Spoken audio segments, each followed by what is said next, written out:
Hey y'all, it's Basshead Dipper here. I got a request from XX Predator XXB. He's actually been following me on YouTube for quite some time now, and his request was for me to show off my setup in my room, like sound setup. But I have two, see? And this is just a little setup that I use for listening to music. Not really to get in too much about, but I'm mainly focused on my main setup, which is for entertainment, and I do use it for music sometimes, but not as much as I do my other setup. So the reasons why, it lacks bass with music, but with like movies, explosions, it is fucking phenomenal. So what is it? It is a Durbrand 60 watt 5.1 surround sound, and only paid $15 for it at a yard sale, so it worked out kind of perfect. Now I have my three speakers actually sitting on that bottom piece right there. It looks really nice and it is amazing, but I have too much of a gap over here and not enough over here, so I'm gonna fix that later. But the test I'm going to be using is 5.1 surround sound test, the helicopter. And I've used this test one time before just to test it by myself, and it works out really well because it shows like a helicopter in high definition. It is amazing. So here we go.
So, with all that done and said, it's a really great setup.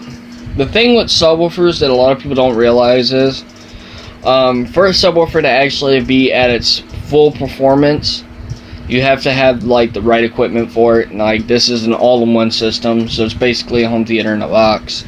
But for it to work efficiently, you have to place it in a certain part of the room to where it's actually has the most sound coming out of it, because like any other speaker, placement is key to a perfect setup. Now where I have it right now, it's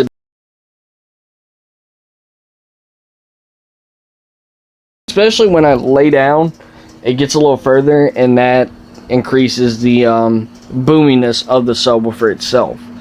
And that's what a lot of people don't realize. They always say, oh well, my surround sound sounds like shit, it doesn't sound nothing like a movie theater. Well, you gotta have your subwoofer placement correct. Same with the speakers.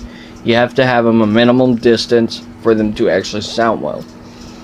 Now, in smaller rooms like this, that really isn't the case because, like I said, small rooms have a better chance of actually sounding like a home theater rather than a big room, because big room takes bigger speakers, small rooms take smaller speakers.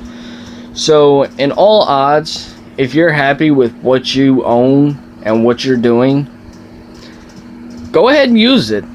By all means, go ahead and use it, because nobody can stop you.